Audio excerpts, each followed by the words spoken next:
तुम सच्चाई से वाकिफ होगे और सच्चाई तुम्हें आजाद करेगी।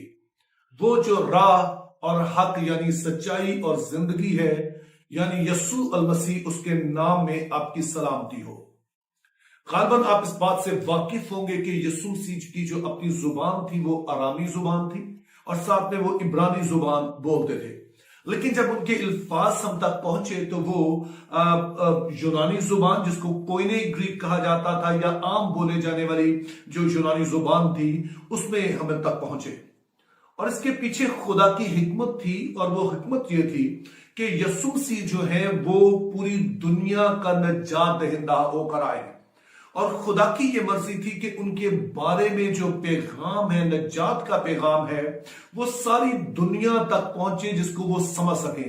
तो इस तरह से जो कोइने ग्रीक थी, जो एक आम लैंग्वेज थी, जो इंटरनेशनल लैंग्वेज थी, जैसे हमारी आज इंग्लिश है, तो खुदा ने मुनासिब जाना कि इसका जो तर्जुमा है यस्सु मसीह के अल्फाज का, शुरू से ही तर्जुमा जो है वो यूनानी में कर दिया जाए। अब ये वो बुनियाद है जिसकी वजह से बाइबल मुकद्दस जो है उसका आज तक हजारों जुबानों में तर्जुमा हो चुका है। अब तक बाइबल का जो तर्जुमा हुआ है वो 3000 से ज्यादा जुबानें हैं जिसमें तर्जुमा हुआ है। उसमें से 700 से ज्यादा जुबानें वो हैं जिसमें पूरी बाइबल का तर्जुमा हुआ। 1600 जुबानें ऐसी हैं जिसमें नए अहदनामा का तर्जुमा हुआ, और बाइबल के कुछ हिस्से जो है इसी तरह 1200 से ज्यादा और जुबानों में जो है वो उनके तर्जुम हो चुके हैं। तो इस तरह से आप सोच सकते हैं कि ये 3300 तकरीबन जो है वो बनती है जुबानें। और इसके बाद अगर कोई किताब आती है तो एक नॉवल है जिसका नाम है द लिटिल प्रिंस, और वो 380 जुबानों में उसका तर्जुमा हुआ है। तो इस तरह से आप कह सकते हैं कि बाइबल का कोई मुकाबिल नहीं है दूर तक। ताहम ये याद रखें कि जब भी हम तर्जुमा करते हैं तो बाज ऐसी फ्रेजेस होती हैं, बाज ऐसे इडियम्स होती हैं, बाज ऐसे अल्फाज होते हैं जिनको हम हूबहू दूसरी जुबान में बयान नहीं कर सकते हैं। अब मैं बड़ा खुदा का शुक्रगुजार हूं उर्दू बाइबल के लिए, उर्दू तर्जुमे के लिए जो हमारे पास है, और ये बहुत ही खूबसूरत जो है वो तर्जुमा है। लेकिन बहरहाल तर्जुमा है, और बास जगह पर कुछ ऐसी बातें कही गई हैं जिनको समझना स्टेटवे आसान नहीं होता है, और जिसकी वजह से फिर बास औकात कुछ गलत फहमियां जो है वो पैदा होती हैं।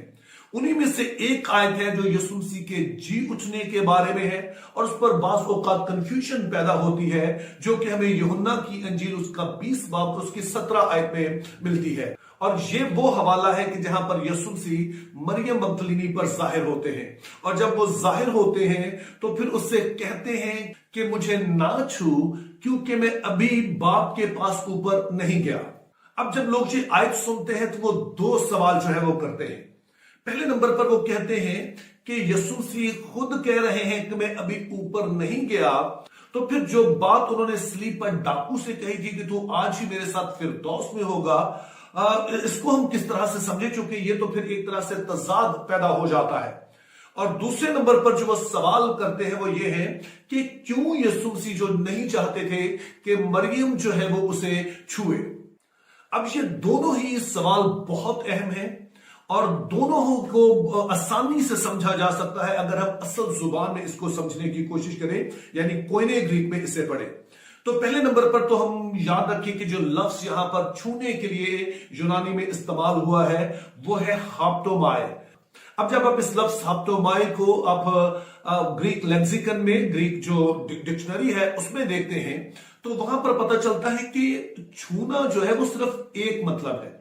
इसके अलावा जो इसका तर्जुमा है वो किया जाता है किसी को पकड़ना, और बाज़ औक़ात किसी को जोर से पकड़ना।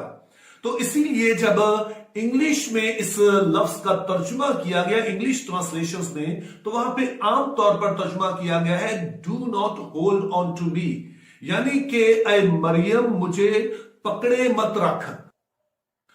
और ये जो इंग्लिश का तर्जुमा है ये ज्यादा जो है वो बेहतर मालूम होता है, और इस तरह से हम समझ सकते हैं कि दरअसल जो यस्सु मसीह कहना क्या चाह रहे हैं। अब जरा इस सारे मंजर को ज़हन में लाइए तो आप बेहतर तौर पर इस लफ्ज को समझ सकेंगे।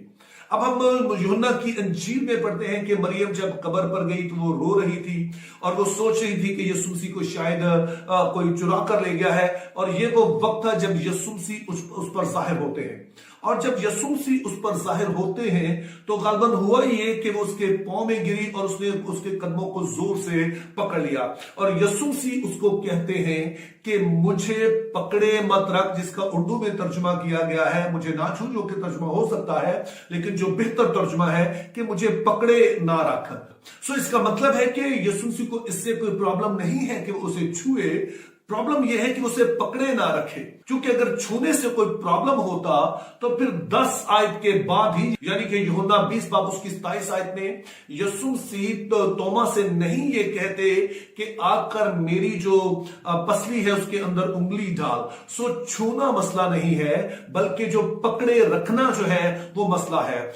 अब इसी में दूसरी अहम बात यह है कि इसमें जो टेंस इस्तेमाल हुआ है जो यूनानी जुबान में वो प्रेजेंट है, जिसका मतलब होता है जैसे हमारा इंग्लिश में होता है प्रेजेंट कंटिन्यू, तो वो काम जो करते जाना यानी कि किसी काम को जारी रखना। तो यीशु मसीह कहते हैं कि मुझे पकड़े मत रख।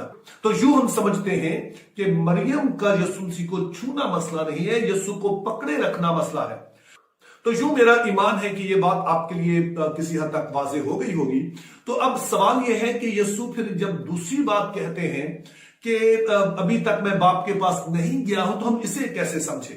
इसको भी आप पिछला जो जुमला है उसी की रोशनी में समझ सकते हैं। सो यीशु मसीह कह रहे हैं कि मरियम अभी तुझे मुझे पकड़े रहने की जरूरत नहीं है, क्योंकि अभी मैं जमीन को पूरी तरह से छोड़कर आसमान पर नहीं गया हूं, अभी जमीन पर मेरी खिदमत बाकी है, यानी कि अभी तक मेरा साउद नहीं हुआ है। अभी तक जैसा कि 40 दिन के बाद जो होना है जब मैंने आसमान पर उठाया जाना है, अभी तक वो वाकया रूनुमान नहीं हुआ है। अभी मैं यहीं पर हूं और अभी मैं दोबारा से जाहिर होऊंगा। सो यूं यीशु मसीह ये नहीं कह रहे कि मैं बाप के पास फिरदौस में नहीं गया हूं, बल्कि वो अपने आसमान पर उठाए जाने की बात कर रहे हैं कि जब वो अपने इस जो जलाली बदन में आसमान पर उठाने जाएंगे, जो कि 40वां दिन होगा, जिसको हम ईद साउद के तौर पर मनाते हैं। तो यीशु कह रहे कि अभी तक मेरा साउद नहीं हुआ है और अभी मैं जमीन पर हूंगा और अभी मेरी मुलाकात तुम सब लोगों से रहेगी, इसलिए अभी तुम मुझे छोड़ो और अभी जाकर जो है तुम जो है वो शागिर्दों को बताओ कि मुझे अभी आसमान पर जाना है और उन्हें बताओ कि मैं जी उठा हूं और अभी मैं उनसे मुलाकात जो है वो करूंगा। सो इस आयत को असल जुबान में पढ़ने से हमारे लिए काफी आसानी हो गई, जिससे हम ये समझ सकते हैं कि बेशक ये तराजम बहुत अहम है, लेकिन असल जुबान का जो इस्तेमाल है, असल जुबान में जो बाइबल मुकद्दस को पढ़ना है, इसे समझना है, वो भी किसी नेमत से कम नहीं है। और ये लाजम है कि ज्यादा से ज्यादा लोग जो हैं वो असल जुबानों को सीखें, ताकि बाइबल की बेहतर इंटरप्रिटेशन हो सके और कई तरह की गलतफहमियों से बचा जा सके। Think biblically, live purposefully, have a very good day.